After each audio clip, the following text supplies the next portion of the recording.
അതുപോലെ തന്നെ ചെറുപ്പക്കാരുടെ എല്ലാ ആവേശത്തെയും ഉൾക്കൊള്ളുവാൻ പറ്റുന്ന ഈ ചെറുപ്പക്കാരുടെ ടീം ലീഡേഴ്സ് എന്ന് പറയാമല്ലോ, യങ്സ്റ്റേഴ്സിൻ്റെ ടീം ലീഡേഴ്സ്, യങ്സ്റ്റേഴ്സ് ആയിട്ടുള്ള ആളുകളുടെ പ്രസിഡന്റ് എന്ന് വിളിക്കുന്ന ആളാണ് ശ്രീ പി സി വിഷ്ണുനാഥ്. കുണ്ടറ പോലൊരു മണ്ഡലത്തിൽ പോയി ഒരു ഭരണ തുടർച്ച ഉണ്ടാകുന്ന സമയത്ത് പോലും ആ ഭരണ തുടർച്ചയുടെ കാലത്ത് എല്ലാവരും ജയിക്കുമ്പോൾ, ഭരണത്തിൻ്റെ ഭാഗമായി നിൽക്കുന്ന എല്ലാവരും ജയിക്കുമ്പോൾ പരാജയപ്പെട്ട മന്ത്രിയായി ഒരു മന്ത്രിയെ പരാജയപ്പെടുത്തി കുണ്ടറ നേടിയെടുത്ത ശ്രീ പി സി വിഷ്ണുനാഥ്. പാലക്കാട് വലിയ വെല്ലുവിളി നേരിട്ട തെരഞ്ഞെടുപ്പിൽ BJPയുടെ മുഖ്യമന്ത്രി സ്ഥാനാർത്ഥിയെ പരാജയപ്പെട്ടു. അതിനുശേഷം ഒരു വലിയ പൊളിറ്റിക്കൽ ഫൈറ്റിൽ വടകരയിൽ പോയി ഉജ്ജ്വലമായ വിജയം നേടിയ ശ്രീ ഷാഫി പറമ്പിൽ. അതുകൊണ്ടാണ് ഞാൻ പറഞ്ഞത്, എന്തൊരു ഗംഭീര ടീമിനെ, അവൈലബിൾ ആയിട്ടുള്ള ഏറ്റവും ബെസ്റ്റ് ടീമിനെ കോൺഗ്രസ് പാർട്ടി ഡിപ്ലോയ് ചെയ്യുക എന്ന് പറഞ്ഞ ഇലക്ഷൻ ഇയറിൽ പ്രവർത്തകൻ്റെ തെരഞ്ഞെടുപ്പ് വരാൻ പോവുകയാണ് 2025. ആ പ്രവർത്തകൻ്റെ തെരഞ്ഞെടുപ്പ് വരുമ്പോൾ ഇലക്ഷൻ സ്ട്രാറ്റജിസ്റ്റുകളുടെ അത് ഓരോ പേരുകളും, സണ്ണി ജോസഫ് ആകട്ടെ, അനിൽകുമാർ ആകട്ടെ, വിഷ്ണുനാഥ് ആകട്ടെ, ഷാഫി പറമ്പിലാകട്ടെ, അടൂർ പ്രകാശ് ആകട്ടെ, ഇലക്ഷൻ എക്സ്പേർട്ടുകളുടെ സ്ട്രാറ്റജിസ്റ്റുകളുടെ ടീമിനെ വെക്കുക എന്ന് പറഞ്ഞാൽ അത് ഹൈക്കമാൻഡ് ഒരുമ്പെട്ട് ഇറങ്ങിയിരിക്കുകയാണ്. അത് തെരഞ്ഞെടുപ്പിൽ പ്രവർത്തകനെ ആദ്യ തെരഞ്ഞെടുപ്പിൽ വിജയിപ്പിച്ചതിന് ശേഷം കേരള നിയമസഭാ തെരഞ്ഞെടുപ്പിൽ UDFന്റെ ഗവൺമെന്റ് ഉണ്ടാകുവാൻ വേണ്ടിയിട്ടുള്ള പ്രവർത്തനങ്ങളുടെ കൗണ്ട് ഡൗൺ ഇവിടെ തുടങ്ങുകയാണ്.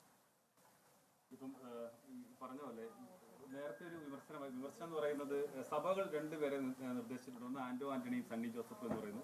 സണ്ണി ജോസഫ് KPCC പ്രസിഡന്റായി. അപ്പൊ ആ വാർത്തകൾ ശരിവെക്കുന്നത് കൂടിയാണോ ഇത്തരത്തിൽ? ആ വാർത്തകൾ ആരാ പറഞ്ഞത്? നിങ്ങൾ തന്നെയല്ലേ പറഞ്ഞത്. കേരളത്തിൽ നിങ്ങൾ ആ വാർത്തയ്ക്ക് വേണ്ടി പറഞ്ഞിരുന്ന സഭ കത്തോലിക്ക സഭയാണ്. കത്തോലിക്ക സഭ വളരെ ഓപ്പണായി ക്ലിയർ കട്ടായി പറയുകയല്ല, ഞങ്ങൾക്ക് അങ്ങനെ ഒരു ഡിമാൻഡ് ഇല്ല, സഭ അങ്ങനെ ആവശ്യം ഉന്നയിച്ചിട്ടേ ഇല്ല എന്ന് കോൺഗ്രസും പറയുന്നു. ഉന്നയിച്ചു എന്ന് പറയുന്ന സഭ ഇല്ല എന്ന് അവരും പറയുന്നു, സഭയും പറയുന്നു. അങ്ങനത്തെ ആവശ്യം കിട്ടിയിട്ടില്ല എന്ന് കോൺഗ്രസും പറയുന്നു. അതിനപ്പുറം ഇനി ആരാ പറയേണ്ടത്? അതെങ്ങനെയാ സഭയുടെ പ്രസിഡന്റ് ആകുന്ന?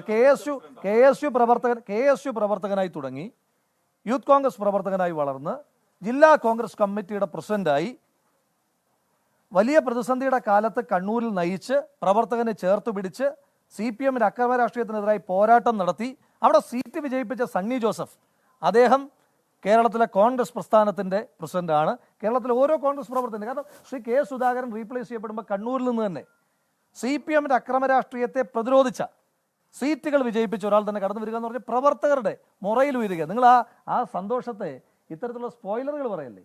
പ്രവർത്തകൻ, നിങ്ങൾക്ക്, ഞാനൊരു യൂത്ത് കോൺഗ്രസ് പ്രസിഡന്റ് MLA ആയിട്ടുള്ള ഒരാളാണ്, എൻ്റെ ആവേശം നിങ്ങൾക്ക് കാണാൻ പറ്റുന്നില്ലേ? ഈ നാട്ടിൽ ഓരോ സാധാരണ പ്രവർത്തകനും അപ്പോൾ എത്ര വലിയ ആവേശമായിരിക്കും ഒരു തീരുമാനം ഉണ്ടാകുമ്പോൾ.